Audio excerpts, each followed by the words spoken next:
Thank you for watching our video. Please subscribe to watch our next video. Thank you for watching our video. Please subscribe to watch our next video.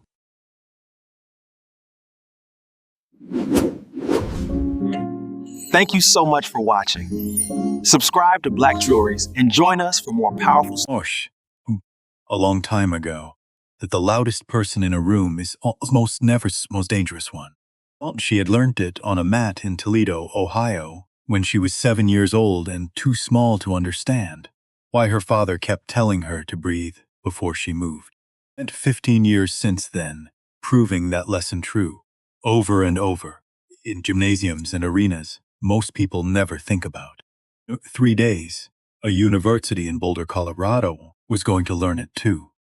Is the story of what happens when the person everyone underestimates finally does she is done being quiet.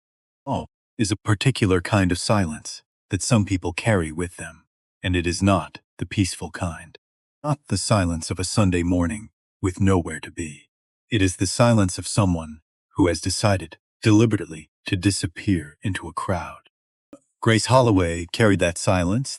Other people carry a phone or a set of keys, always there, always within reach, never commented on.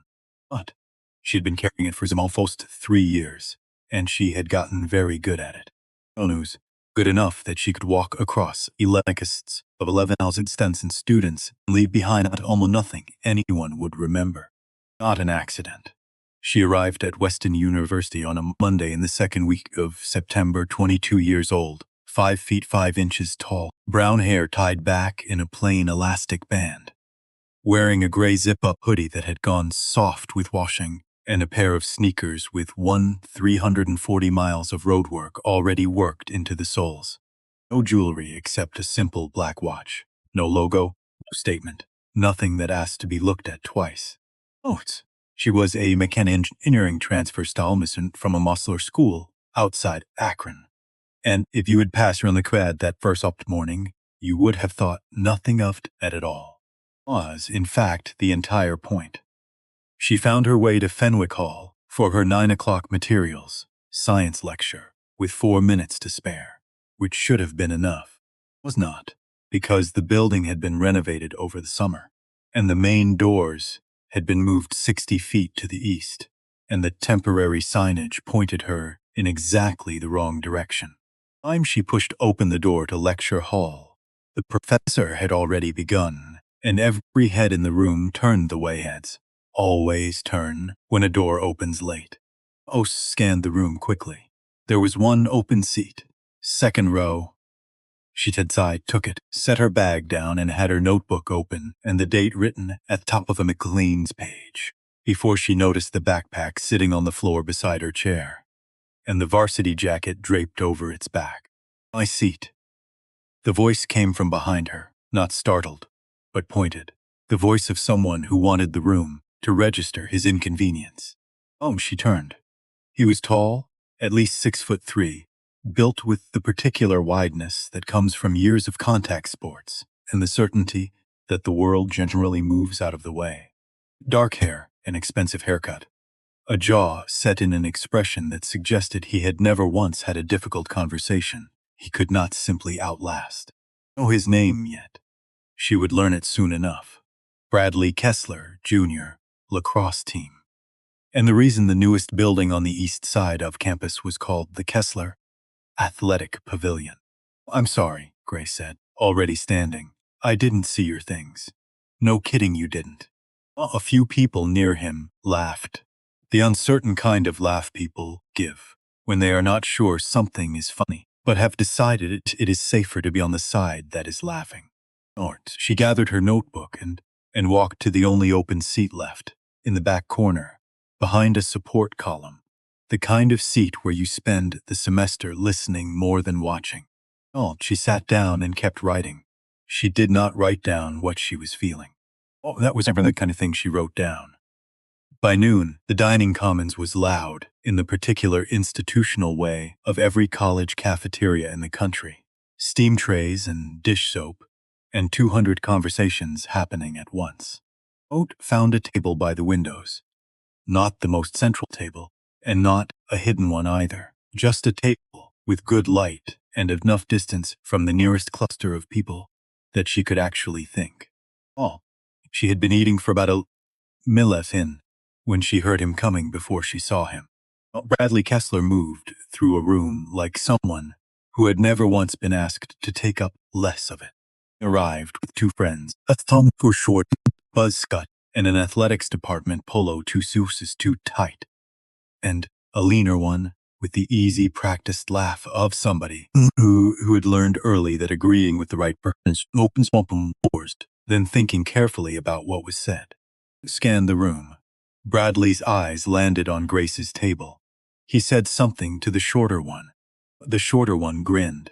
They walked over. Bradley pulled out the chair across from her and sat down without asking. All other two took the remaining seats with the casual ease of people who had no on a table in their lives. Or in the wrong place again, Bradley said. I don't think so, Grace said. I was here first. We always sit at the window tables. He said it the way a person states a fact about the weather, settled, not open for discussion. There are 4 other window tables, Grace said. This one's closest to the door. All shifted in his expression, not quite surprise, more like a minor recalculation. Most responded to him one of 2 ways.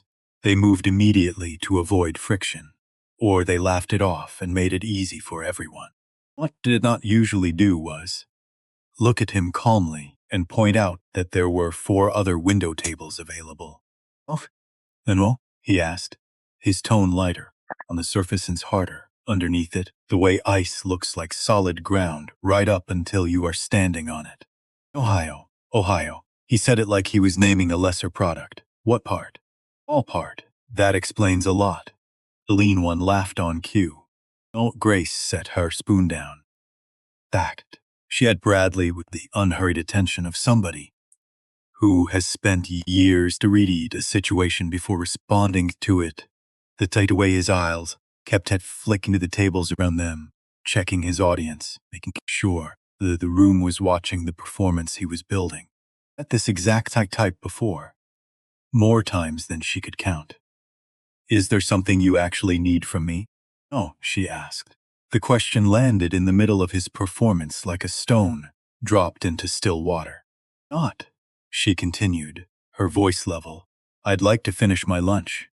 Moment. Nobody said anything.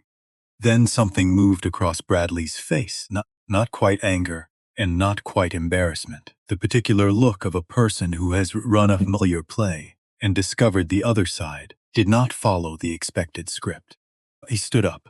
He used his height the way he always used it, standing over the seated crowd. Then, in one motion that would later be described by 17 different witnesses in slightly different ways, he leaned down and slapped her, open-handed, across the left side of her face, hard enough that the sound of it carried across the entire room. Dining commons went silent all at once, the way a fire goes out when you drop a lid over it. 200 and change students. And every single one of them stopped in the same instant. Forks paused. Sentences cut off mid-word, because everybody in that room understood in the same half-second, without needing to discuss it, that something had just happened that was unambiguously wrong. Grace's head had moved with the impact. She sat still for 4 full seconds. Her left hand rested flat on the table. Her right hand stayed loosely wrapped around the handle of her spoon. Her breathing did not change. She turned her head back and looked at him, and her acousts were entirely calm. Not the stunned calm of somebody who has not yet caught up to what happened. It was something else. And it was visible to every person in that room who was paying attention, which, by now, was every single person in that room.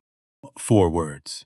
Her voice did not rise and it did not shake. It was low and clear, and in that absolute silence, everyone heard it without straining. I just made a mistake.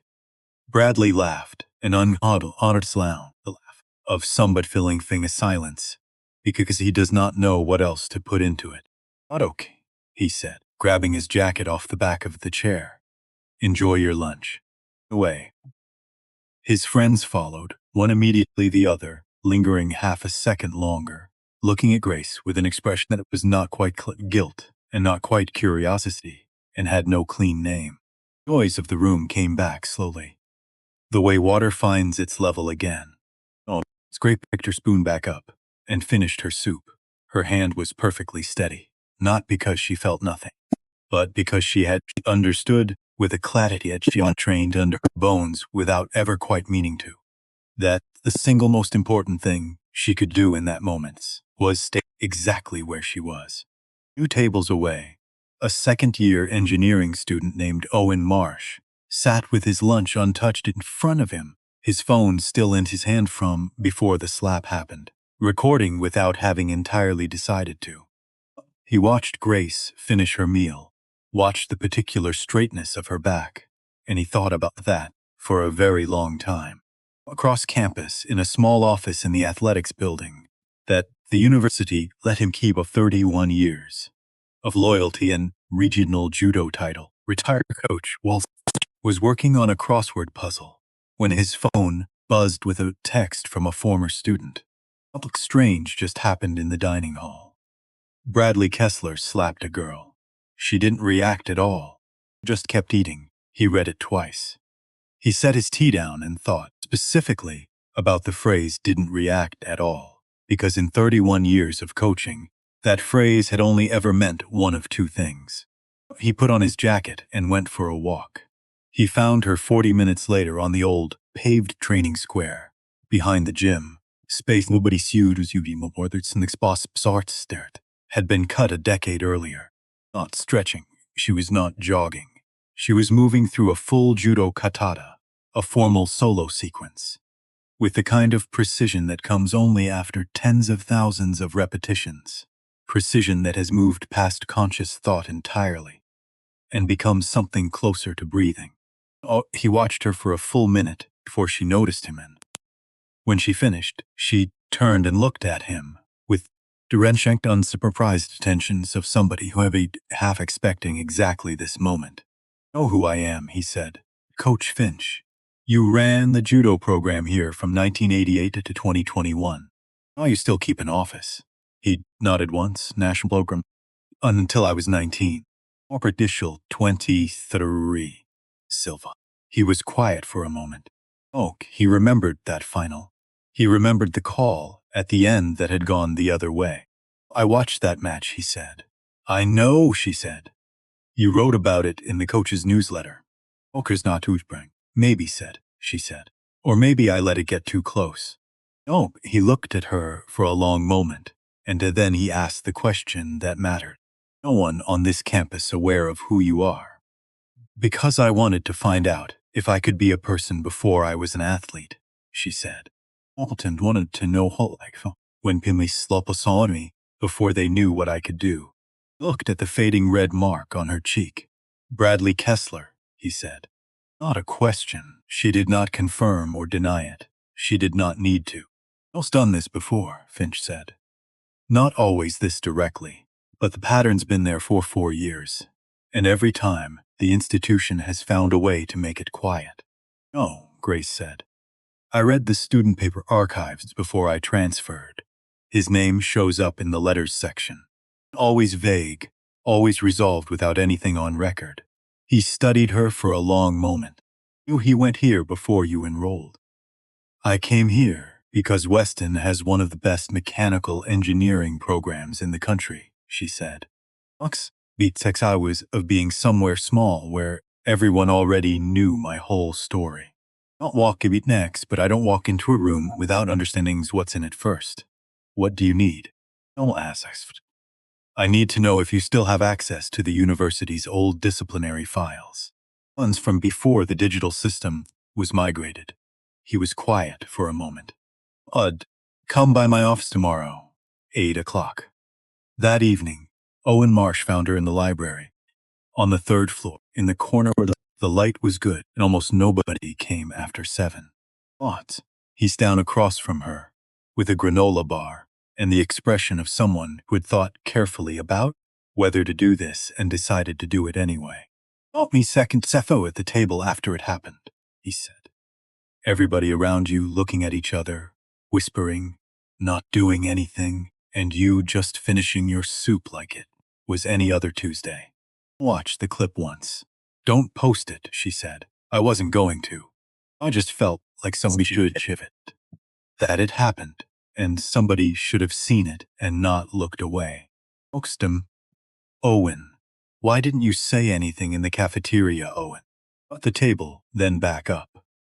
I've been asking myself that since it happened. I keep telling myself I was scared, but I don't think that's exactly right. I think I was waiting for somebody else to go first. Nobody did, and then it was over.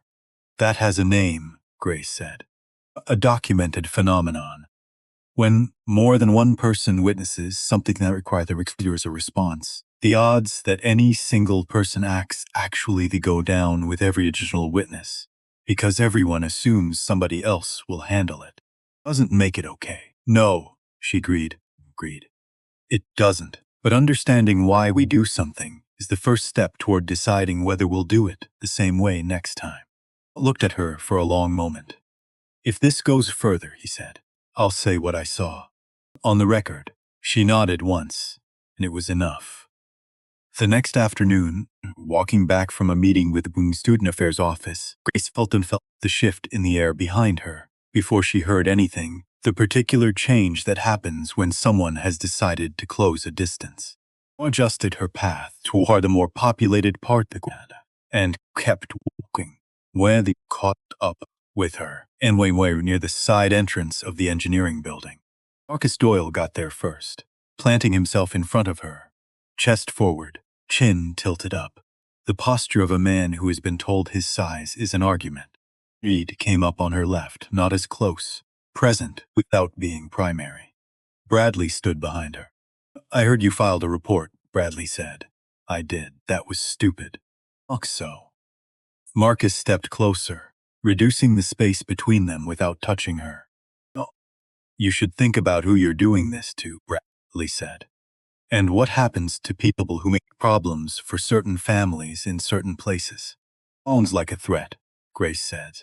It's advice, Bradley said, from somebody who's been here longer than you. Marcus reached out and shoved her, the kind of push meant to destabilize, meant to make a person stumble the way. An unprepared person always stumbles. Grace's body rotated into the push instead of away from it. A motion so compact it barely looked like movement at all. His hand slid off her turning shoulder and found nothing to hold. Her right hand caught his wrist. But she stepped inside his reach and executed a hip throw with the efficiency of someone who has done that exact technique several thousand times, because she had. Marcus went down clean, controlled, uninjured, and completely unable to get back up for solid 10 seconds, while he stared at the sky with the expression of a man whose understanding of situation had just been revised very quickly. Grace stepped back, adjusted her bag strap, and said, I'm going to class now. She walked into the building. Behind her, she heard Bradley say something to Marcus. She did not turn around to hear what it was. Noting, Owen slid a coffee across the library table without being asked. Somebody in my study group saw the whole thing from across the courtyard, he said. She filmed it. She sent it to me because she knew we'd been talking. He set his phone face down on the table. You can see clearly that he grabbed you first. You can hear Bradley's voice. Not every word, but enough. Need to show this to someone, Grace said. That's why I brought it. Her phone buzzed with a text from an unknown number a little after 9 that night. Withdraw your report, and this stops. Don't and it won't. She photographed the message with a second phone she had kept charged for exactly this kind of situation, then added it to a folder on her laptop labeled, simply, Evidence. The following morning, she was in Coach Finch's office at 8 sharp. He had 2 files waiting on his desk, and the look of somebody who had spent part of the night on the phone. Prior complaints against Bradley Kessler, he said. One his first year, one his second, one his third. All filed with Student Affairs. All closed at the internal review stage. Insufficient evidence. In every case, the complainant withdrew before the formal hearing. Withdrew, or were persuaded to withdraw, Grace said. That's the question worth asking. He tapped the bottom page. All 3 closures were signed by the same person. The Associate Provost for Student Athletics. Her family funded the new athletics pavilion 2 years ago. $1.8 million. Building went up with their name on it last spring. That's not a reason to protect someone from consequences, Grace said. No, Finch said. It isn't, but it's a reason some institutions try to. That afternoon in the Student Affairs office, a woman named Diane Sanders sat across from Grace with a bowl of hard candy between them that looked like it had been there since the previous academic year. "Ought to be straightforward with you," Sanders said. "I received your formal report this morning. I also received a call from the Associate Provost's office, expressing concern that the timing of your complaint, 1 day after an alleged incident, might reflect an escalating conflict between 2 students, rather than a straightforward conduct violation." Odd. They used the word alleged, Grace said, about something that happened in front of 200 people. Noticed that too, Sanders said. She studied Grace for a moment. "I want to help you. But wanting to help the mall and being able to help inside this institution are 2 different things. Watched 3 complaints against this specific student get managed in silence, and I'm telling you that not to discourage you, but because you deserve to know exactly what you're walking into." "Know what I'm walking into," Grace said. "What I need to know is what it will take to make this proceed correctly." "That can't be easily dismissed," Sanders said quietly. "Go, witness who won't withdraw, and ideally, something that makes the cost of managing this into silence greater than the cost of handling it properly." "I have until Friday's hearing," Grace said. "Can you keep it on schedule, no matter what pressure comes to delay it?" Sanders straightened slightly. The saucers of Rumsum reminded of something they believed amongst the institution. "Let them be truthful about it." "What?" she said. "I can do." Professor Ruth Ashford called Grace into her office the next afternoon. She had a framed photograph on the wall desk of the old gymnasium that had been demolished to make room for the Kessler Pavilion. "You're being talked about," Ashford said, pouring 2 cups of tea without asking whether Grace wanted one. "Faculty. I've been at this university for 29 years. I've written 3 letters to Student Affairs about this exact pattern. I'm told each time that procedures were followed. I'm tired of procedures being followed. I am interested in the right thing being done." She looked at Grace directly. "Do you actually need to make this work? Not to file a complaint. Tried to make it work." Grace thought about the 2 videos, the threatening text with its timestamp, the 3 prior files, Sanders's commitment to hold the hearing date. "Most," she said. "I need the original complaint files before they were summarized in the current record system, if they still exist anywhere outside the managed version." Ard was very still for a moment. Then she stood, crossed to a bookshelf, and pulled down 2 binders labeled by year. "I sat on the Faculty Conduct Review Committee for 11 years, she said. "When records were migrated to the new digital system, certain documents were not carried forward. Noticed at the time, I made copies of my own." She set the binders down. She said. "What's the second?" "Hannah Whitmore," Grace said. "No relation to anyone here. Graduated 2 years ago. Civil engineering. She's in Denver now." Something moved across Ashford's face. "One of the best students I ever taught," she said quietly. She withdrew her complaint in her 2nd year. Thought about her often since. Coach Finch had already reached out. Hannah agreed to talk, and what she told him over the phone that night was this. 2 days before her scheduled hearing, her academic scholarship had been placed under review for reasons that were never clearly explained. When she asked about it, she was told the review would likely resolve quickly if the situation at the hearing level could be managed without that institutional disruption. She was a first-generation college student. She needed that scholarship to stay enrolled. She had thought about that decision nearly every day for 2 years. And when Coach told her someone else was still trying, she said she would come. But the corridor outside the student conduct committee room on Friday afternoon was not empty, and that was the first thing Grace noticed when she arrived. Owen was there with his notebook. Professor Ashford stood with the 2 binders under her arm. Coach Finch stood beside her, straight-backed. Diane Sanders waited near the door and gave Grace a small, precise nod. Grace did not recognize stood near the water fountain at the end of the hall, and one of them held Avatar's promote and Niketi Ivildin Y honored. They glanced at each other without needing to say it, that they have stood in the same place before. Word got around, Finch said quietly. Most of them are just here to be present.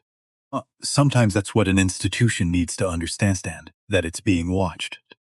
Inside, the committee sat at a long table, headed by Dr. Louise Whitman, a political science professor with 17 years at Weston and a record of published research on institutional accountability, which Grace had read in full 2 nights earlier. Bradley sat at the respondents' table, with Marcus and Tanner behind him, and beside him, a man in a charcoal suit who had clearly been in rooms like this before, though never on behalf of this particular university. Aunt Grace gave her statement first, plainly, without embellishment, and without minimizing, which is the most precise language there is. The cafeteria, the slap, the threatening text, the courtyard. Bradley, when it was his turn, called it a misunderstanding that had escalated beyond what Ardhati intended, and used the word apparent twice in his first 2 sentences. Interior video played. 93 seconds of a silent dining hall, reacting to something the footage never showed, but everyone in that room understood completely. What? Whitman asked Bradley whether it was his position that a room of 200 students had responded that way to a misunderstanding. He said the situation had been confusing for everyone. She wrote that down without comment. Courtyard video played next, 41 seconds, showing Marcus's shove, showing Grace's throw executed with total control, showing Bradley standing behind him, carrying at the edge of the audio a voice the committee would have no trouble identifying, saying the word withdraw and so the word stop in a tone that needed no enhancement to be understood. Owen testified next, precise and unhurried, describing exactly what he had seen and exactly why he had waited 2 days to come forward. First, now that waiting for somebody else to go first isn't a neutral choice, he told the committee. It's a choice, and I made the wrong one on Tuesday. I'm trying to make a different one today. Professor Ford brought the binders forward and explained methodically what they contained, how they had survived the migrations into the new records system, and how the exact same closure language appeared, word for word, across 3 separate complaints filed 4 years apart. I feel, she said, when an experiment produces the same result regardless of the variables, you don't conclude the experiment is working, or you examine the methodology. Hannah Witchurst for no minutes without stopping. She described the incident in her 2nd year. She described the 48 hours before her school ships the likes perfect trees uses disruptions used. Miss maximum of grish visionist the skull shifashures. Sweet news of that spree. In her position, close machine would understand exactly what it meant. The next bit withdrawing and what it had cost her. I've thought about that decision every day since, she said. Not because I blame myself. I understand why I made it. I think about it because I wonder how many other people made the same decision in the same circumstances and never found out that somebody would eventually come back to try again. Was completely quiet. One committee near the end of the table removed her glasses and set them down. The gesture of somebody who no longer needed to take notes to remember what she had just heard. Whitman asked Bradley one final, direct question. Did you strike the complainant in the university dining hall on Tuesday? Man in the charcoal suit leaned close and said something under his breath. Audley looked at the table for a long moment, then looked up. It wasn't intended the way it's being characterized, he said. Not a denial, Dr. Whitman said, and wrote it down. The committee recessed for 45 minutes and returned with findings. Bradley Kessler had engaged in conduct constituting physical assault, and then osert Stiefur of Prowers closures were not a referral the provost's office for independent review of a case the associate provost had signed off on in the last 6 years. Bradley was suspended from Weston University for 1 full academic year, effective immediately, and his athletic scholarship, the one funded in his own family's name, was revoked. A scholarship threat net made to a complainant was referred to University Council for further assessment. Bradley stood without a word when it was over. He looked at the binders still sitting on the evidence table. Looked at Grace. For the first time she had met him, his expression was not the expression of someone defeated. Me. The Scott expression underduties just gets at miscars kasamis are a kind of accounting that does not simply disappear because you have the resources to manage it into silence. Following spring, Weston University announced a new independent oversight process for student conduct cases involving major donors or their families and developed in direct response to what an internal memo called deficiencies he identified during a recent disciplinary review. Anders was promoted to oversee it. 2 more former students, encouraged by what they had read in the campus paper, came forward with their own accounts from years earlier, and both were heard in full. Professor Ashford's binders were formally cited in the new policy as an example of why institutional record retention mattered. Whitmore was offered and accepted a formal scholarship reinstatement retroactive to her 2nd year, along with a written apology from the university. Finished her degree quietly, the way she had always intended to, sitting in the front row now, instead of being the in-laws nobody needed to describe to her twice. Most mornings on the old paved square behind the gym, sometimes with Coach watching from the fence, saying nothing, needing to say nothing. And studied beside her in the library most evenings, and neither of needed to explain to the other why that had become a habit worth keeping. On the last Thursday before winter break, she walked home under a sky that had gone the particular deep blue of early evening in Colorado, cold and clear, and let herself into her small apartment on the east side of town. She put the kettle on. She sat down at her desk. A small dark blue velvet pouch sat in the corner catching the last of the light. A silver mat she had not looked at in a long time. She picked up her phone and called her father. He answered on the 2nd ring. "What, Hart?" he said, in the same steady voice he had used her whole life, never surprised to hear from her, because he had never once needed to be. "Hi, Dad," she said. "I had a long week." "Tell me," he said. And she did. This story is a work of fiction created for entertainment and educational purposes only. All characters, names, businesses, and events depicted are entirely fictional and do not represent any real person, living or dead, or any actual establishment. Resemblance to real persons, organizations, or events is purely coincidental. This content is intended to explore themes of human dignity, workplace ethics, and social justice through narrative storytelling, not make factual claims about any individual, company, or institution.